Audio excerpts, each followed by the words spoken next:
So one of the questions that I've had with a few people when they bought my watches, especially now that we moved into the Swiss-made watches, is why did I get quartz watches and when am I going to get automatics? So to this person right here, what he did is describe the type of watch he went out and resourced and kind of put some graphics together and presented a couple of options for him to look at watches. And this is the one he picked. This is a 47 millimeter watch.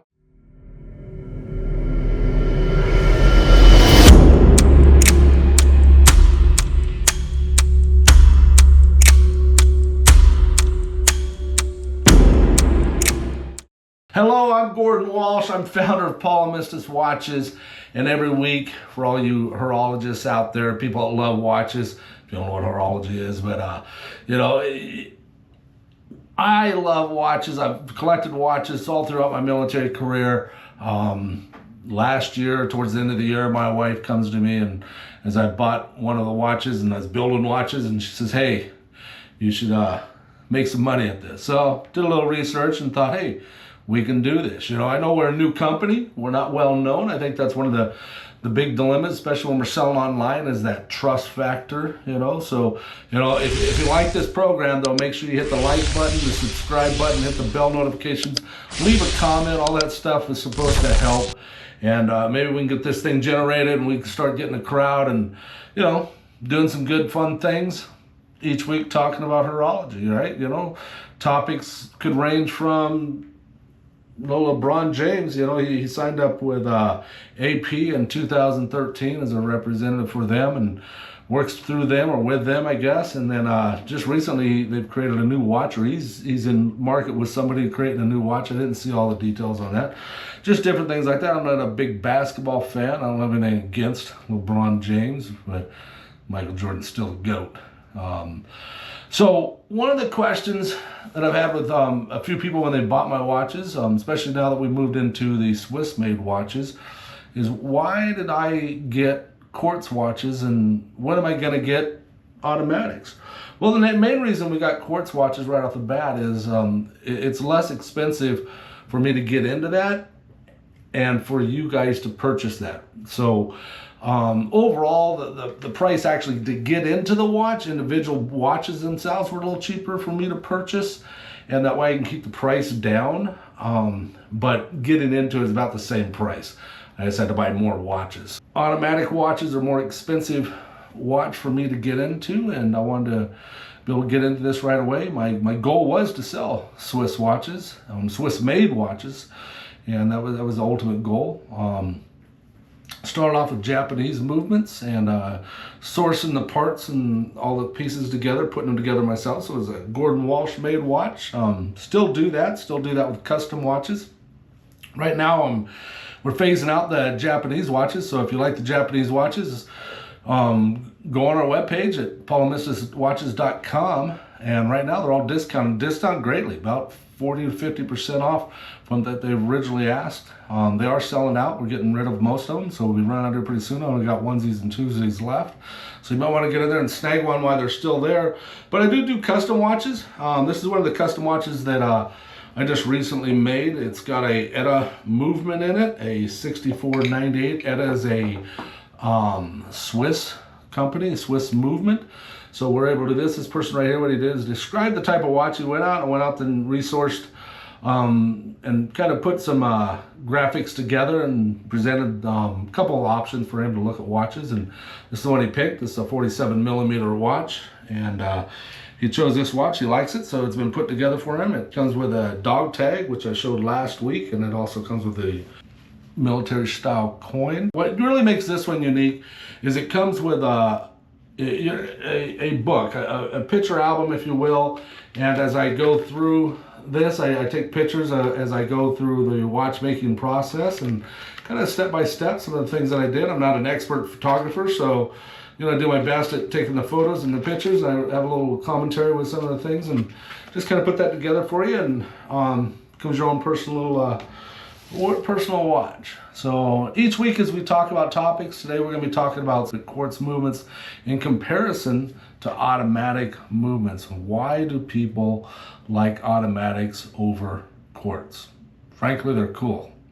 I mean, how much simpler can we get? Automatic movements are cool. Quartz movements are reliable. They keep an accurate time.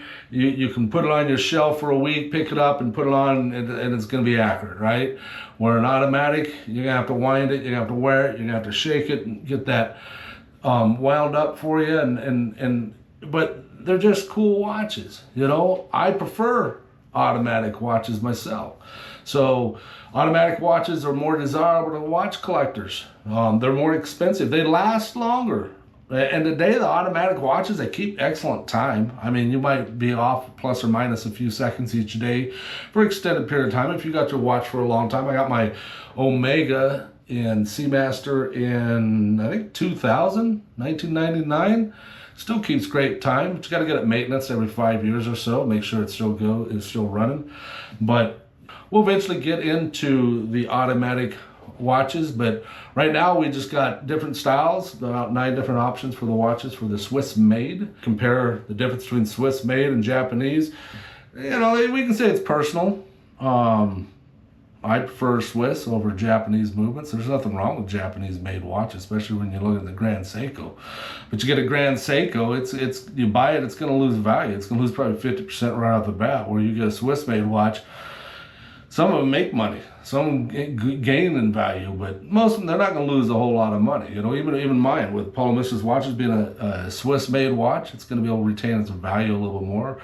But I don't think anybody's buying watches for profitability unless that's one of your hobbies in the sense of your job, and maybe a side gig or something you're doing is where you're buying watches and you're selling them. But you can make money on watches, you know, if you want to, you know, go out there, shop, find the watches that are get a good deal on. I got a good deal on my Tag F1. It was off an auction site. Got a pretty good deal on that. I probably could have sold that for a profit, but you know, that wasn't my intent. So this right here is our hydroplane. This is a 42 millimeter. It's got a mineral glass on it with a sapphire coating. The blue dial is on it. Now, if you're new to this channel, new to watches, the dial is what the face is. That's where the numbers are. That's what that's called. And mineral glass, sapphire coating. The sapphire is the most desirable glass. We have that in our Ithalis, our sports watch.